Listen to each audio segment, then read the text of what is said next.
What is happening, everybody, and welcome to MLB Live Before Lock, where myself and Matt Belman are going to be walking you guys through everything you need to know to make some money playing MLB DFS tonight. Also, want to let you guys know we've got our Dinger promo going on for the start of the year, and that is going to be expiring on Wednesday. So only a couple of days left to sign up for the Dinger promo. If you guys haven't signed up for a package here at Stochastic for baseball season, you've been considering it, use the link below. Use that promo code DINGER. It's going to get you 30% off. It's all the tools myself and Matt use to build our lineups. And already, we're starting to see a lot of success. We're only a few slates into the baseball season. We've already had a Stochastic sub win $100,000 over on FanDuel. And then also a bunch of other people starting to at me with winning screenshots. So come join the fun. Sign up using the link we have below. And we've got something for everybody. If you just want our lineup generator package, that's the most affordable package we have at Stochastic.com. You can still use that promo code DINGER for 30% off of that. But also, if you're looking for the Sims package so you could simulate all your lineups and build all your lineups on our site, got a link for that below as well. If you guys haven't done yet, like the video, subscribe to the YouTube channel. Matt, what's happening? How's the weekend? Weekend was good. Yeah, just speaking on the tools helped me finish second in the 250 4-entry max on, I don't know, Saturday night maybe. It was like a smaller field type, so it was like 10K to first, so 5K to second, which was nice. And then I had a really good next morning playing some LOL. So feeling good heading into the night.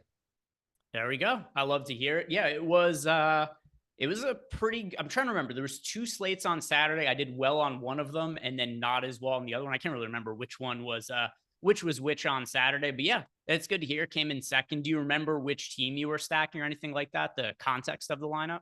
I do. I stacked the Rockies. I used the 2 pitchers in the San Fran game, Dylan Cease and Jordan Hicks, who are both very good, especially Hicks for cheap. The Rockies were coming in with a ton of leverage. I know they've been awful pretty much every game except for that one, but that one is all I needed. So use them. 3-man Dodger stack with them, including Mookie Betts, who has been amazing to start the season.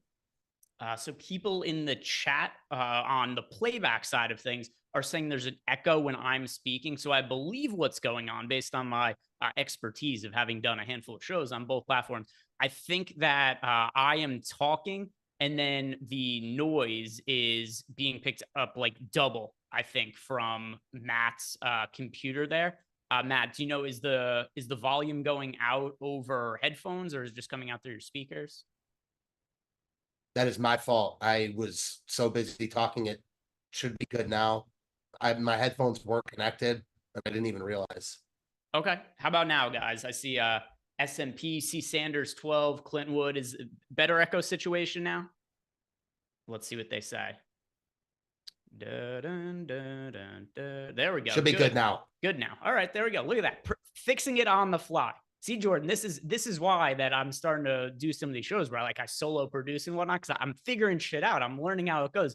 Be careful, Jordan. You don't want me learning too many things. You don't want me learning too many things over here. But overall, this baseball slate, we did have the early slate, which there were some concerns about the weather situation there, Matt, where we had a couple of games that were being played in Chicago, where there was a chance of rain, and I believe one of the games still in rain delay right now. Looking at the weather for tonight, and there's nothing that really drops out as problematic to me. So I think we just play this straight up. Anything that you're noticing different about the weather for today, I'm sure it's going to be something on people's minds, just considering that there was a slate where there was a game in rain delay in the early slate. No, I think the only weather concerns were those 2 early games. So, nope. All right. So with that in mind, let's start talking about tonight's slate. If you guys have any questions for us, you do a couple of things.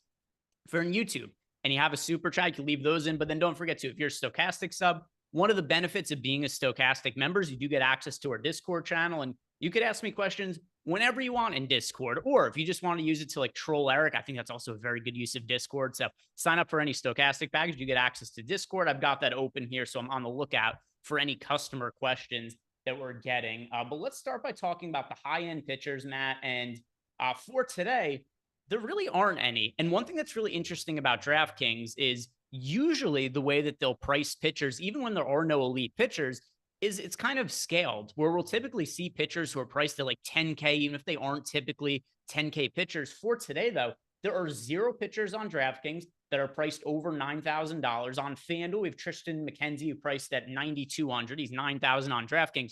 So that is the guy to pay up for on the slate, just by the nature of him being the most expensive pitcher.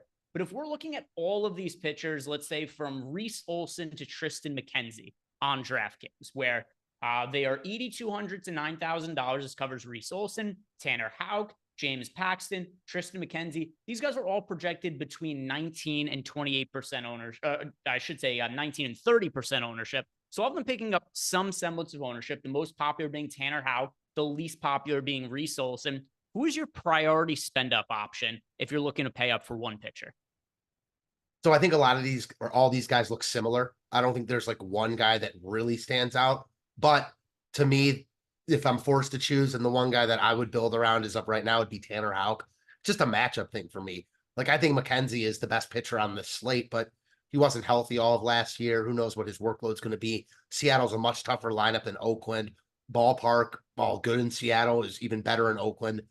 Tanner Houck for me, who was the Red Sox best starter over spring training. Again, I know that doesn't mean everything, but it means a little something. I'd like to think that hopefully he comes into tonight with at least some confidence. Who knows if that matters, but good to see it. Houck is my favorite pitcher on the slate. Then probably Paxton. I like both those guys over McKenzie. How about you?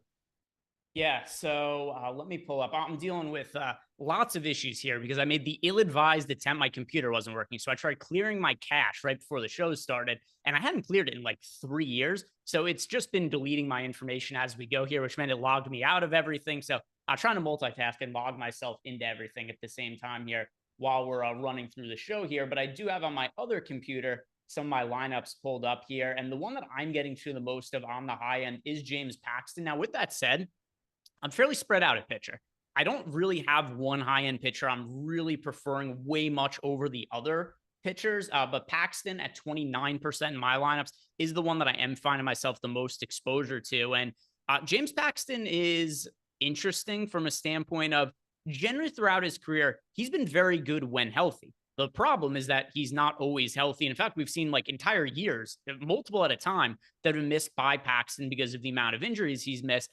But if you look at just his velocity numbers, they've still been pretty solid. And last year, we did see a good fantasy year out of James Paxton. 4.5 ERA isn't great on paper, but the underlying numbers were better. At 3.77 expected ERA, still maintained a 95.3 average mile per hour on his fastball velocity. And then also 25% K rate. That's also great for fantasy purposes. So when you're looking at the outlook of this slate where we just don't have that many pitchers to really feel great about, James Paxton is going to be pitching at home against the Giants team that I think is likely to have a pretty middle of the road offense this year. There are strikeouts to be had in it as well. So Paxton overall, my favorite pay up option of all of these guys. And then also, if you look at our top 2 percentage metric in our top pitchers tool, well, number one of the pay up options is James Paxton, not number one overall on the slate. There's a pitcher who's cheaper that we're going to have to be a little bit uncomfortable with that we're going to talk about in a second here. But yeah, of all the pay up pitchers on the slate, James Paxton, 22.4% chance of being one of the top 2 scoring pitchers on this slate. That's the highest mark for anybody. So it's always nice to see when I'm running my lineups through the Sims and looking at some of the older tools that I used to really rely on to build my lineups. There's definite synergy there. So James Paxton, my favorite pay up option here. Do you have a least favorite of these guys who you'd be most hesitant to pay up for in a tournament? Yeah, I'm hesitant on McKenzie, even though I think he's the best pitcher of the bunch overall, just given his health concerns last year. Don't love the matchup.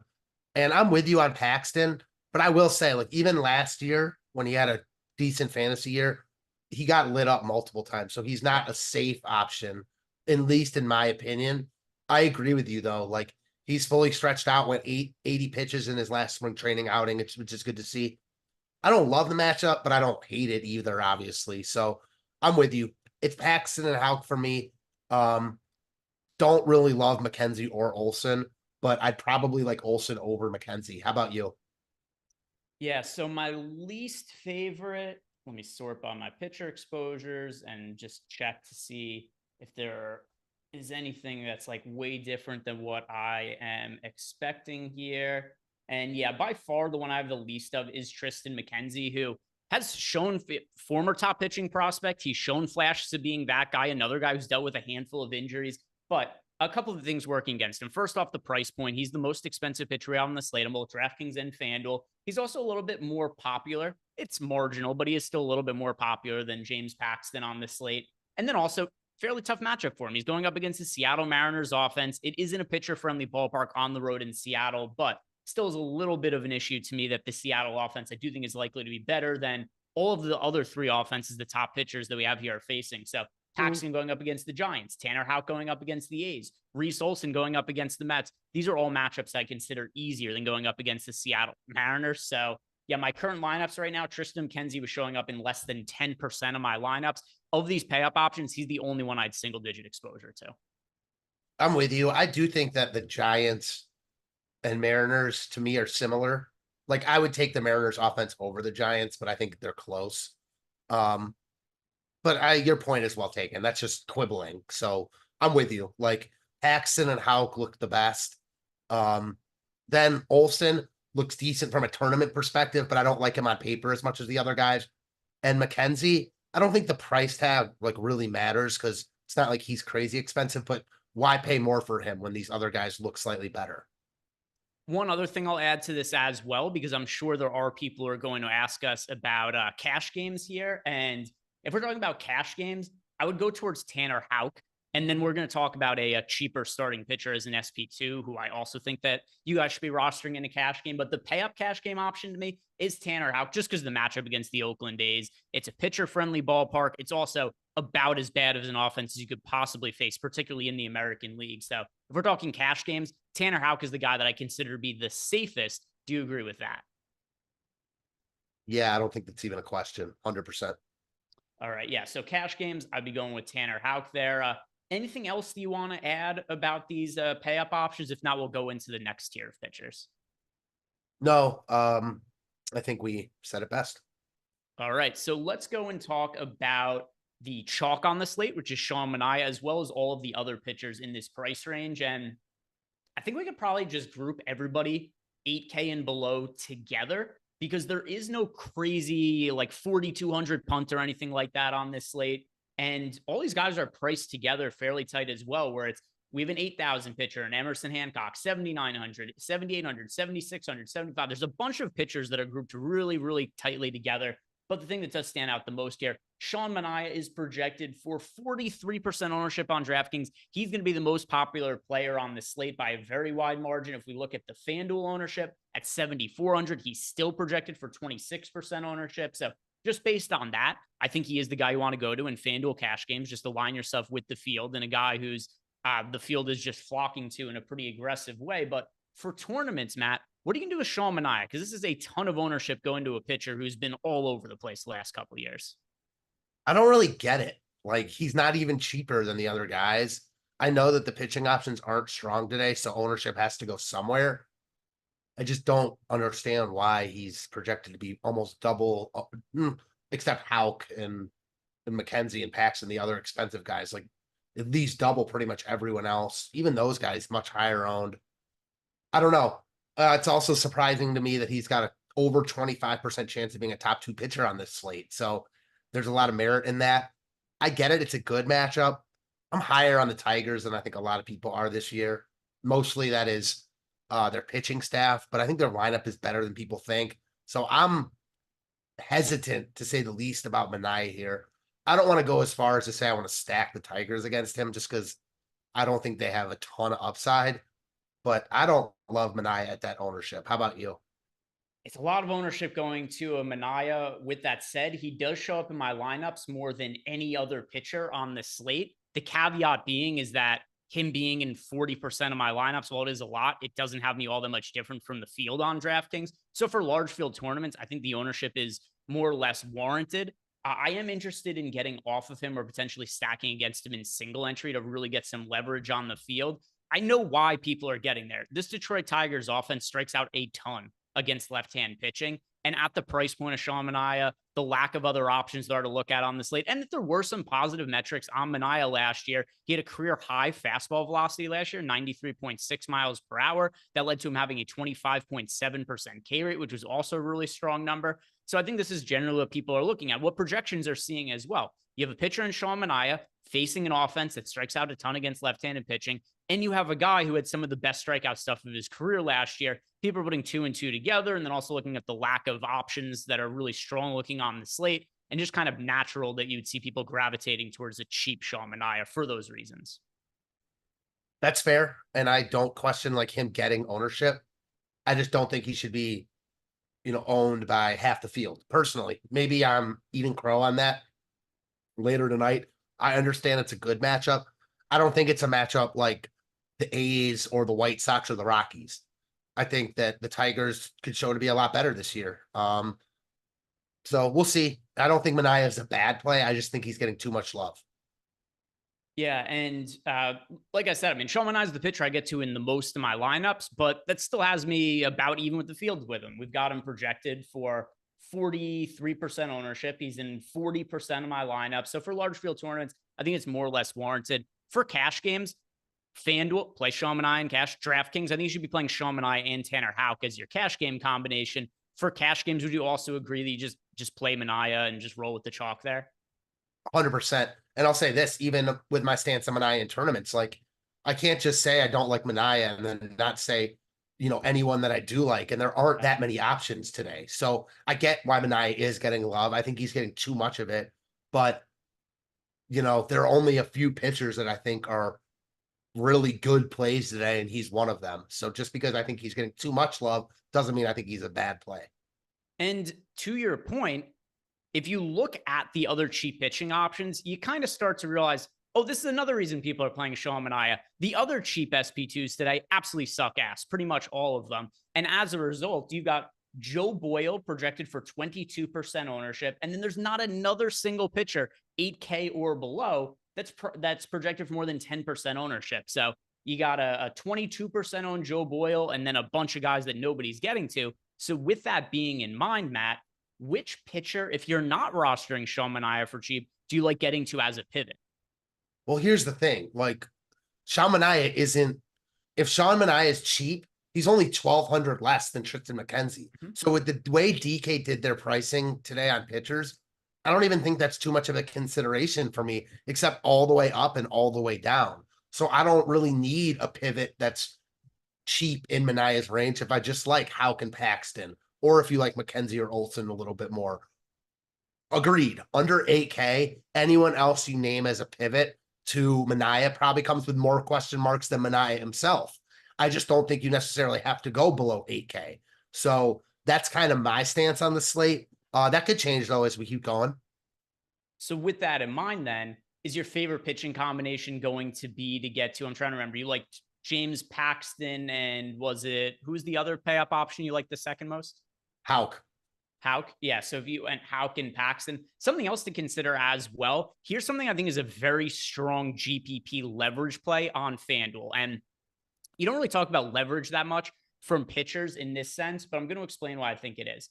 So over on FanDuel, Reese Olson's projected for 7% ownership, whereas Sean Manaea is projected for 26% ownership. Considering how important the win bonus is on FanDuel, you can only roster one pitcher. If you're playing Reese Olson and he gets the win, that's a win that doesn't go to Sean Manaea. That's the reason why, like FanDuel specific, I think there's a lot of leverage in playing Reese Olson.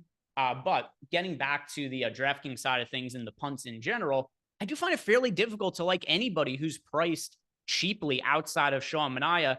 Is there anybody you're looking at who you feel is the best option outside of Sean Manaea, even if you don't love them? Just somebody you're like, if I had to roster one guy, whether it is Joe Boyle, I see Josh Gillum in the chat. He is, I wouldn't say singing the praises of Joe Boyle, but he did say Joe Boyle season. So he's calling it Joe Boyle season. For you, is it Joe Boyle season, or is it the season of Keaton Wynn or Luis Heel or any of these other cheap guys? The two guys I'm looking at, and it's none of those guys you mentioned. My problem with Boyle is just he walks way too many guys. So I like the Red Sox as a stack because this is a lineup that if you put guys on, they can punish you. I'm looking at the two pitchers in the Toronto-Houston game. Obviously, tough spots. Both those offenses are very, very good, but you're dealing with that throughout the entire slate. A lot of unproven pitchers in tough spots. So, with that being said, Bowden Francis was really good this spring. He comes up with good pedigree. He's only 7K, considerable amount cheaper than Manaea, coming in with nice leverage also. So I like that. And then Ronel Blanco, basically the same thing, only 500 cheaper. The spots are almost identical. A lot of unknowns with both these guys. I know Blanco in his last tune-up start against AAA, so a team in AAA struck out 10 in 4 innings. Again, I'm not saying he's going to do anything like that tonight, but those are the two guys I'm eyeing on as cheap SB2 options if I choose to go there. And somebody in chat, we had Sniffs1234 asked thoughts on Luis Gil, or asked us about Joe Boyle. Said high K rates, just a small sample size. Yeah, so between the two of them, I agree. Like, there's not a lot of data there. We don't have a whole lot to go on. So if I had to choose between the two of them, I'm going to go to Luis Gil just based on the fact that he's considerably less owned. When you got a guy in Joe Boyle who, here are his numbers, by the way, at the big league level. He's only made a total of 3 starts, thrown 16 innings last year. He had a 1.69 ERA, 2.25 expected ERA. There was some strikeouts there. And his minor league stuff also, he's always struck out hitters. One thing that is certainly a concern, last year in Double-A, he made 19 starts. He had a 4.5 ERA, a 4.53 FIP. The year before in Double-A, 4.85 ERA, 5.58 FIP. So he's always had strikeouts. He's also given up a pretty good amount of runs in the minor leagues. We do see that he has apparently very good stuff. His average fastball velocity was 98 miles per hour last year. I just don't know that I'm all that keen to play an unknown cheap pitcher who's going to be over 20% owned. So with that in mind, if I had to choose between the two of them, just give me the lower owned guys as opposed to the popular pitcher and Joe Boyle. And then I'm just going to hope he doesn't blow up this slate, because I don't think there's all that much that separates these cheap guys here. And our projections also are bearing that out. It's not like Joe Boyle is projecting for like way better value odds than all these other pitchers. You brought up Bowden Francis, for instance, Matt.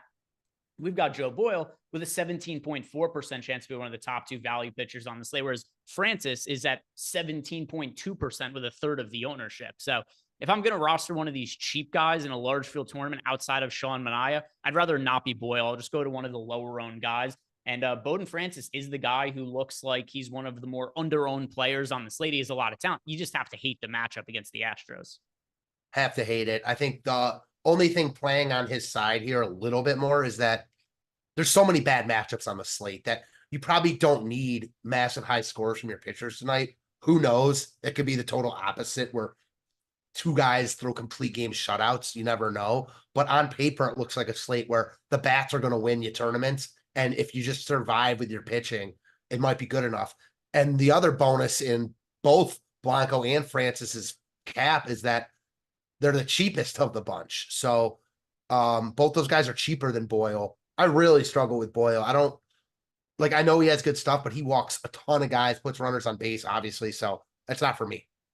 Yeah, and that's also shown in pretty much all of his projections this year, whether you look at Steam or Depth Chart, the Bat, whatever full season projection source you like to look at.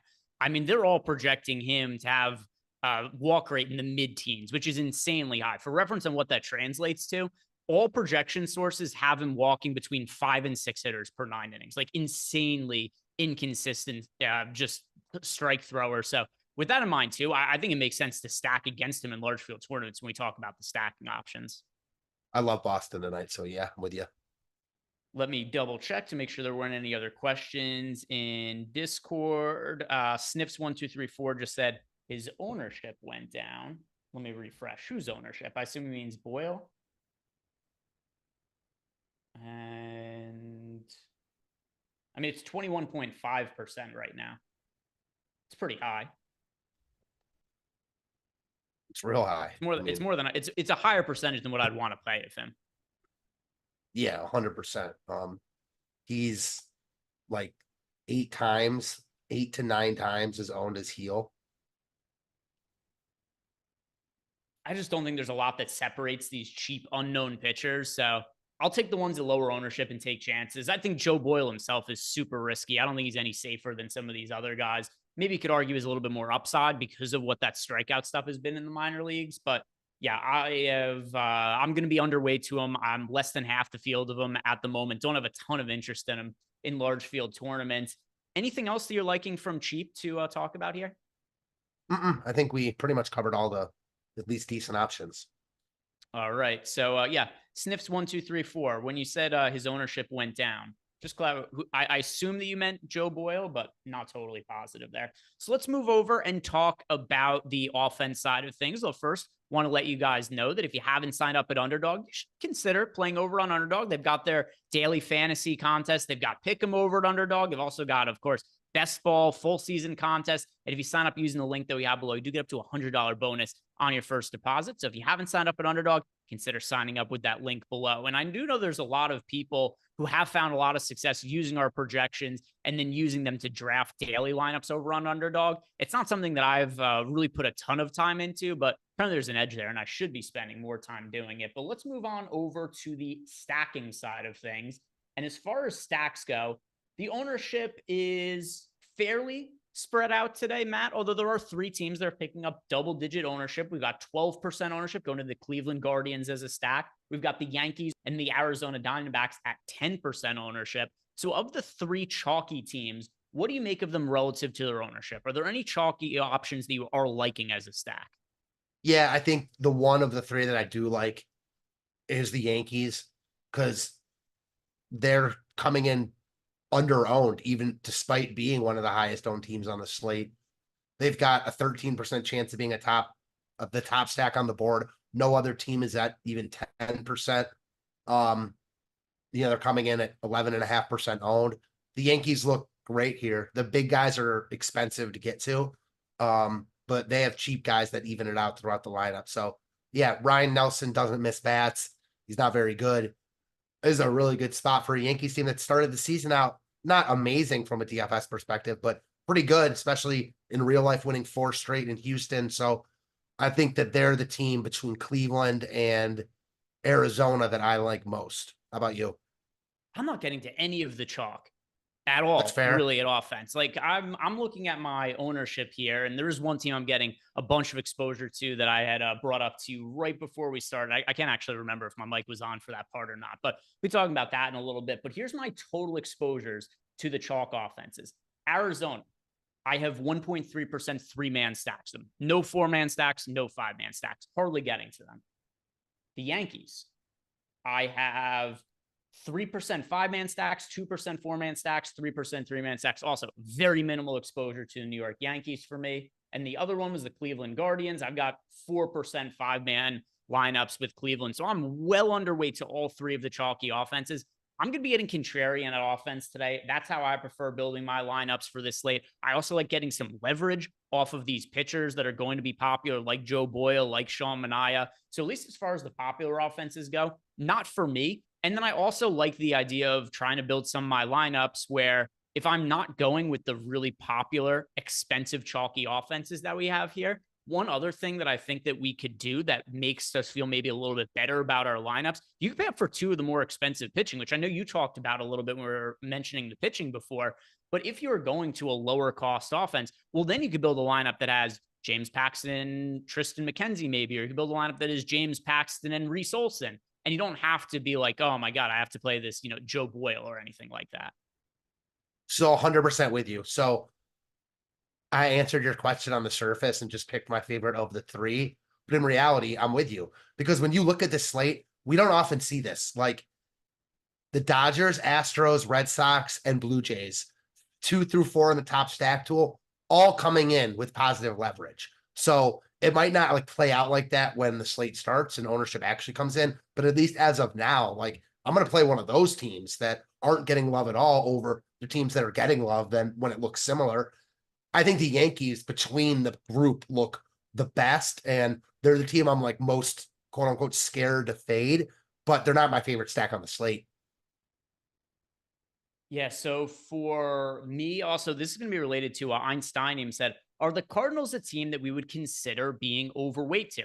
Not only considering it, I get a just massive amount of Cardinals exposure. There's 3 teams I have very significant exposure to. One of them is the St. Louis Cardinals. And one thing also to really like about them, very cheap. They have the best odds of being the top value stack in our top stacks tool by a mile. They're at 15.1%. There's not a single other offense on the slate that we have value odds of being north of 10% of. So if you're playing the Cardinals, you can do a 5-man Cardinals stack at relatively modest ownership for a small slate, 6% ownership as a team. You got a cheap offense. You can play basically whoever you want to pitcher with the St. Louis Cardinals. And then you can also fill the stack out with 3 one-offs that are also players who you could basically just kind of play whatever you like at the other spots because of how cheap the Cardinals are. Going up against Matt Waldron, that's not a matchup that I consider to be all that difficult. What do you make of the St. Louis Cardinals as a value stack playing in San Diego today? They look really good per our tools. Coming in under owned despite that value. It's probably because you don't really need the value on this slate, but you can still make it work. Matt Waldron is not good. And I got to flip it to the other side of the Cardinals too, because I would be remiss not to mention Kyle Gibson, who I just completely forgot about. Not that I love Gibson here, but he's the most positively leveraged pitcher in our tools. And he's basically the exact same price as Sean Manaea. So all of a sudden, if like Manaea just isn't good and Gibson is okay to good, this is the type of slate where that could really work out. Just wanted to shout that out. I wrote him up today, so it would feel bad if I didn't at least call him out. Also, have you really looked at Waldron's numbers and how shitty he was last year? Like He sucks. His numbers are so terrible last year. I can't believe that he made the roster to open up the season, because if you look at him last year, 4.35 ERA, 5.46 FIP, but also generated no strikeouts at all, 17.9% strikeout rate. So then you have to go like, hey, maybe things went well for him in the minor leagues. Oh, no, not at all. In AAA last year, he had a 7.31 ERA and a 5.44 FIP, and that was in 20 appearances. So then you go back to 2022 and you go, all right, what did he do in AAA in 2022? Maybe that was better. No, he had an 8.44 ERA and a 6.08 FIP in AAA in 2022. And I know that those are hitter-friendly ballparks, but these are terrible numbers. Like these are alarmingly bad numbers. And I don't really see a whole lot of reason to think that Matt Waldron would be anywhat good this year. So I really like cheap Cardinals offense going up against a pitcher. If he can't get out AAA hitters, why do I think he's going to be able to get out major league hitters? I'm just a little nervous on the Cardinals ownership because writing my articles and stuff, I've updated the tools a couple times and it's changed. A couple hours ago, they were projected to be really chalky, kind of like the Guardians are now. So as it stands right now, I'm with you. Like the Cardinals look really good as a full stack. Waldron sucks. It's not a great ballpark, but there's issues with basically every team on this slate. Lack of ownership. They're projected to be the top stack right in between Cleveland and Arizona, 8% of the time. Those teams are getting double-digit ownership. The Cardinals are projected for 6.8%. So with it. Yeah, so that's a team that I like quite a bit, Einsteinium. He had asked me, are Cardinals a team I'm considering? Not just considering, gonna be a team that I want to build around. Would you like to try to guess the other 2 offenses that are showing up predominantly in my lineups? I already told you one of them, so maybe you could recall what I had said. But the other 2 offenses that I'm getting a good amount of exposure to, there's only 2 teams that I have 5-man stacks of over 10%, and it makes up like a very big chunk of my lineups. So I know you said that you were interested in the Tigers in single entry. Is that not one of them? That is not one of them. Okay. So I'm going to go with Boston. Yep. And I remember you saying Houston. Yep. You told me before. Houston. Yep. So those are the 3 teams: Houston, St. Louis, Boston, and a couple of reasons to like the Boston Red Sox. For starters, they're going up against it's same sort of deal. When we were talking about the ownership on Boyle, he's an unknown who has a lot of issues with walks. And here's how I'd be approaching Joe Boyle with his strikeout rate. If nobody was rostering him, I would have interest in him as a contrarian pitching tournament. But with people rostering him, I'm interested in stacking against him. And also, even though this is a pitcher-friendly ballpark, he's pitching in Oakland, there's no pitcher-friendly ballpark that's going to prevent you from giving up walks. And that's his biggest issue. He can't throw the ball over the plate. And if he's struggling, things start to go wayward. He's walking everybody. Then the Red Sox are going to be getting into that shitty Oakland bullpen pretty quickly. And then you have the potential to have a big game from Boston. And you're also getting a lot of leverage. If Boyle really is going to hold north of 20% ownership, and I know Sniffs in chat was saying that he was even more popular earlier in the day, nearly 30% ownership was what he was projected for at first run. So sure, that's come down a little bit, but he's still going to be fairly popular. Second most popular punt option behind Sean Manaea. So just the unknown surrounding Joe Boyle, that's a leverage spot that I like getting to in the Boston Red Sox. Is that a team that you're interested in? Yeah, they're my favorite stack on the slate as of right now. I don't think they look all that much different from Toronto, Houston, and the Dodgers. But they are the cheapest of the bunch. Well, them and Toronto. So yeah, I like Boston a lot here, especially because you're playing against that Boyle ownership. Yeah, point I mentioned on the strategy show, they just got done in Seattle, 4 game series, I believe, faced Logan Gilbert, Bryce Miller, Luis Castillo, and they're George Kirby. Okay, 4, really good starting pitchers. Now they get Joe Boyle. Like, I'm not saying that means they're going to be amazing tonight, but I like that for them. Yeah, and I looked through my lineups because now I'm just isolating the individual Red Sox that I got the most of by filtering by them in the Sims. And north of 20% of Jaron Dern in my lineups, north of 20% of Rafael Devers, north of 20% of Story. And I mean, these are guys who Devers is at 8% ownership, and then Story and Dern both at 5%. There's not a single player, even an individual player in the Boston lineup that's more than 8% owned. So everybody from top to bottom of the lineup, I'm overweight to, but the guys that I'm most interested in, Duran, Devers, Story, all north of 20% of my lineup. So even as one-offs, these are guys that are looking really strong for me in my particular lineups. And then, like I said, the other team that I'm landing on here at a decent amount is the Houston Astros. Now, I do know that you had said that as a contrarian pitcher, you like Bowden Francis, but well, I do agree with that to an extent as well, because Francis projected for 6% ownership. I'm about double the field on him. I do have more interest overall in the Houston Astros offense because it is such a good loaded offense. We're not hurting that much for salary savings today. Like, we don't have to go super cheap at offense. You do have to probably pair them with Sean Manaea, which maybe that sucks a little bit, but projected for 6% ownership as a team. We have the second best top stack odds on the entire slate, right around 10% in our top stacks tool. With the low ownership here going to the Houston Astros,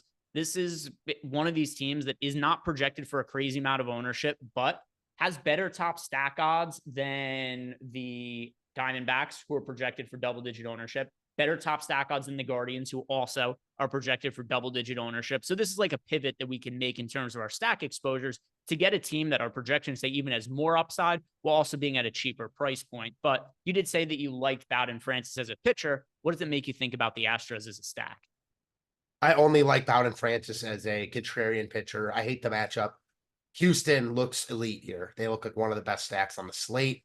We don't know exactly who Francis is, so maybe it comes with a little more risk than normal, but the upside is always there with them. Their lineup is elite. They haven't started out great. I was talking with Laffy about it this morning. Like, feels like when Houston goes off, they're going to go completely insane. Might not happen tonight, but when it does, I'm sure you want to be on their side because they're another team that hits home runs. Alvarez, Tucker, Bregman, Altuve, Diaz is cheap at catcher. They're an easy team to stack also. So I like Houston a lot here. Yeah, so as far as Houston goes, it's team also I'm well overweight to. I'm looking at my individual players that I'm getting to the most from here. I do think, yeah, Yordan Alvarez, my most rostered player, I should say position player of any hitter, the one I'm getting the most exposure to today. It is Yordan Alvarez. Yanir Diaz is hard to get away from at the catcher spot. There are not very many good catchers to roster. He's showing up in a bunch of lineups for me. So Diaz, Alvarez, Tucker, Altuve, Pena, all of them in north of 20% of my lineup. So a team that I certainly do like building around. We got a question from Sal. Sal in our Discord channel. This is actually Sally Sal is his Discord handle here. He's saying if he's playing in a GPP tonight on DraftKings and he could only stack one team, which would we choose? I want to ask him if he's playing single entry or large field, though, also.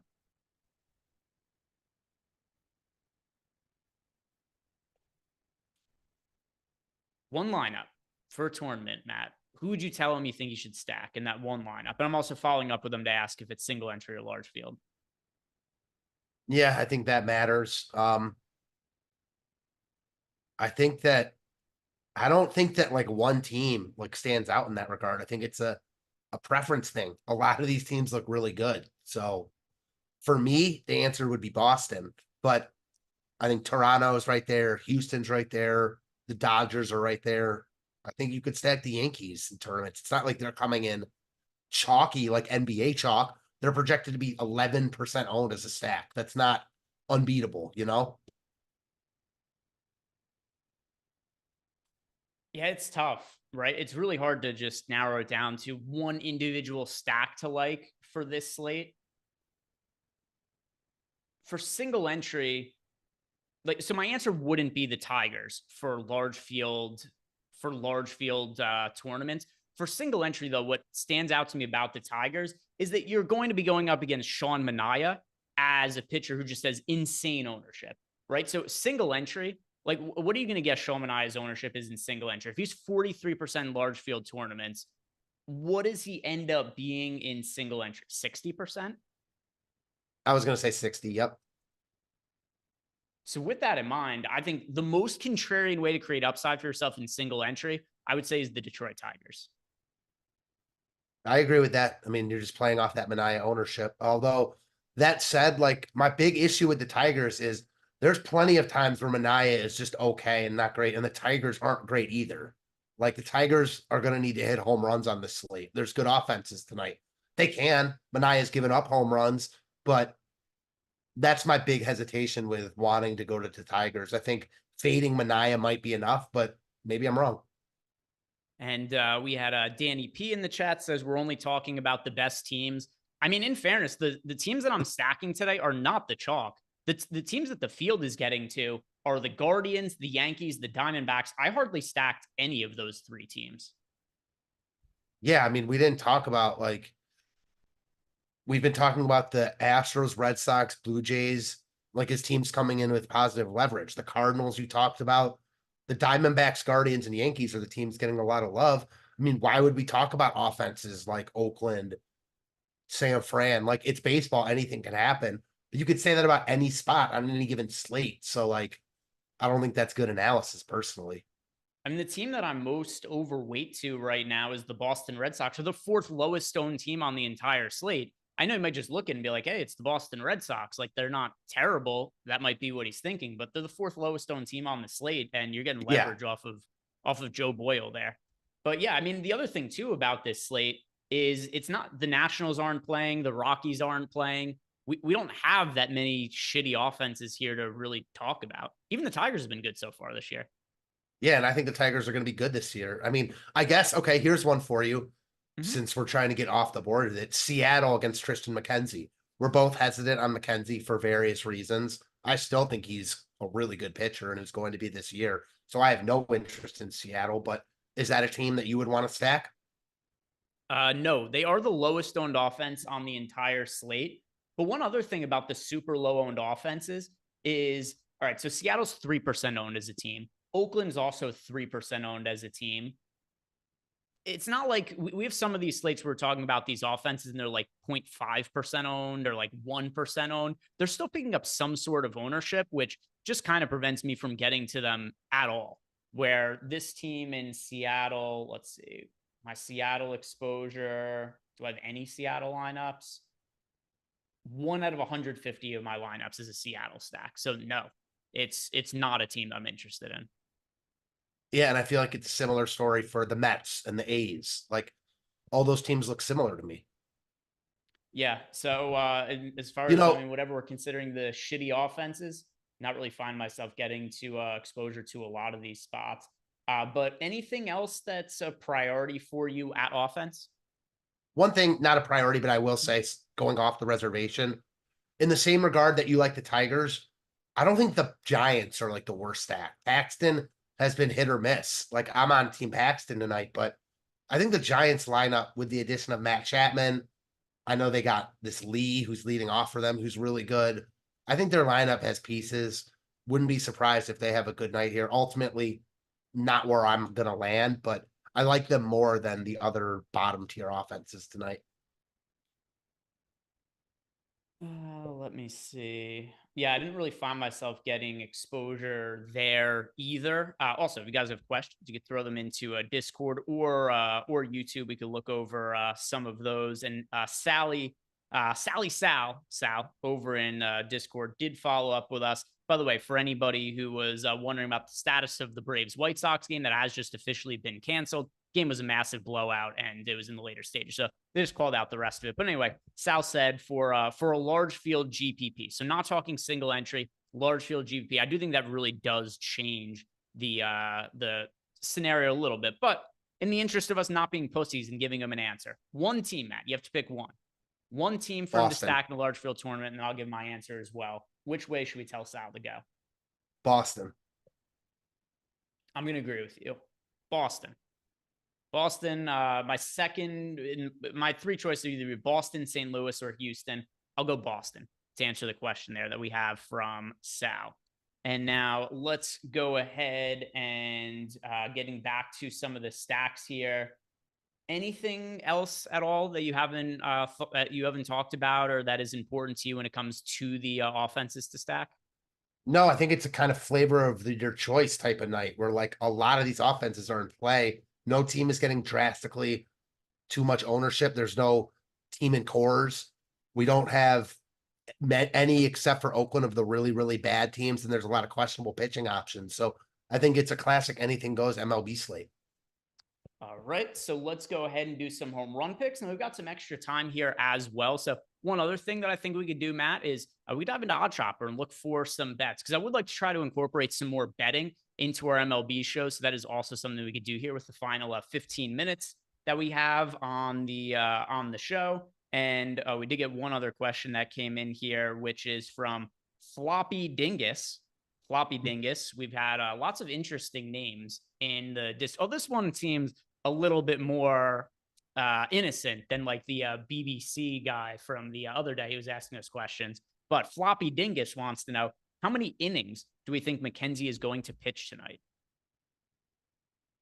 I mean, he went 6 in his last spring training outing against Arizona. He threw, he had 7 strikeouts. How many pitches did he throw? It's not telling me how many pitches, but he went 6 innings. So I would expect somewhere around 6 innings. It's going to do, so I don't think there's any kind of, I understand what the basis of the question is. I don't think there's any kind of hard cap on him, right? It's going to be, is he pitching well or not? If he's pitching well, I think we get upwards of 6 innings. If he's not, then it's probably going to be like 4 and change. And that's what we've seen with a lot of pitchers to open up the season, is that teams have been cautious with workloads. Like, we're not seeing pitchers go 7 or 8 innings really to open up the season. But if guys are pitching well, they'll make it their way through 6. If guys get themselves into some trouble early, they're coming out either after 5 innings or some point in the 5th inning. So that's more or less what I think about McKenzie. In the most likely scenarios, we're getting like 5 to 6 out of him. I wouldn't play him or not play him because of any kind of pitch count concerns. Couldn't agree more with that. Next question here. Einsteinium said, what game do we think is likely to go over their total? Let me pull up all the totals for these games. All right, this is a fun way to look at it. So, Matt, I'm going to pull up all the totals for tonight's games, and you tell me which one you think is most likely to go over. And then we could also run through it, and we could just do, not that this is going to be the best analysis in the world, but we could run through all the games, just kind of like a gut feeling of which games we think are going to go over or under the totals. But we've got Detroit and New York. So Tigers Mets is 7.5. So just take note of all of these. And if there's one that really stands out to you, take like a mental note of it. And then that could be your answer afterwards. So the question is, which game is most likely to go over their total today? All right. Tigers Mets is 7.5. Blue Jays Astros is 9. Cardinals Padres is 8. Red Sox A's is 8. Guardians Mariners 8. Yankees D-backs 9.5. Giants Dodgers 8.5. And yeah, those are all the games for today. So of all those games, I know my answer. Which one do you think is most likely to go over the total? I am gonna go with, and you're not allowed to give my answer. Cardinals Padres. All right, that was my answer. But still, I think that's the most reasonable. I'm very surprised how low the total is when you consider that the pitchers we have in this game are Waldron. We talked about how terrible he's been, not just in the major leagues, but also his minor league numbers before. But then also, Kyle Gibson's been kind of all over the place as a pitcher. And also that the Padres offense, while I know that the Padres lost some depth this year, they don't have Blake Snell, they don't have Josh Hader, so their pitching isn't going to be as good. I still think the Padres are going to have one of the best offenses in the National League this year. They still have Xander Bogaerts. They still have Fernando Tatis. They still have Manny Machado. This is a very good offense. And then also another thing to consider about Kyle Gibson, I believe 36 years old this year. I'm going to double check that right here. Yeah, 36 years old. And another pitcher in Kyle Gibson, whose numbers the last couple of years have not been great. 4.73 ERA last year, 4.8 expected ERA. The year before, 5.05 ERA, 4.46 expected ERA. There was one very solid year from Kyle Gibson in 2021 where he was traded midway through the year and he was a sought-after acquisition at the deadline for contending teams. For whatever reason, he's a guy who's just not really had much success in the big leagues, but he kind of gets thought of as being much better than he is. So if I'm taking one game to go over, give me the Cardinals and Padres over 8 runs. I really do like the Cardinals side of the game for DFS purposes, but then just in general too, I think this is a decent spot for the Padres offense. Not something where I'm really dying to stack them on this slate because those are options that I like better. But yeah, over 8 runs, Cardinals, Padres, give me that one. I'm also going to check OddsShopper to see if there's a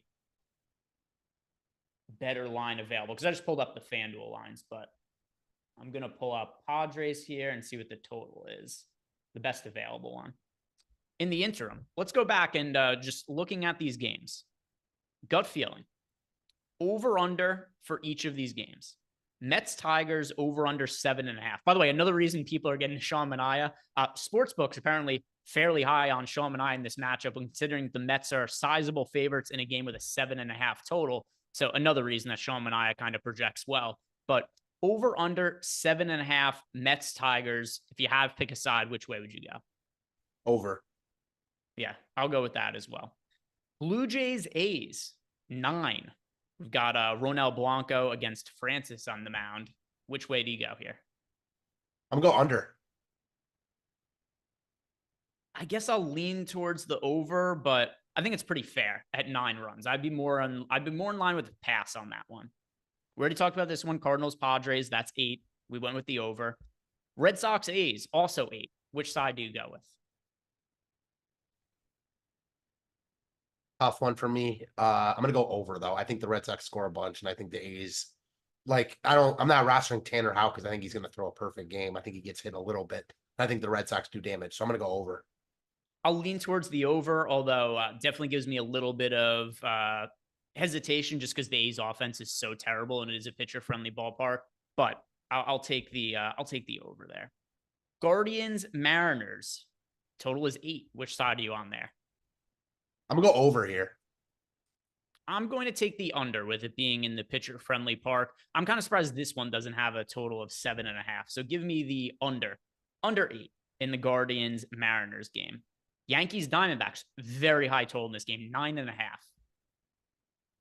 I'm going to go over. Thought about this instead of the Padres Guardians, or Padres Cardinals. Ryan Nelson is not good. Luis Gil is unknown. So give me the over here. You don't want to be a pitcher who pitches to contact against this Yankees offense. It's a problem.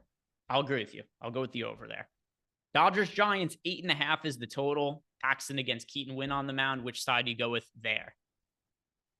Man, this is tough. It's always tough to go an under with the Dodgers. I'm going to go under. I like Paxton here. Obviously not a great hitting ballpark. Not bad, but not amazing. I'll go under, but I would not bet it.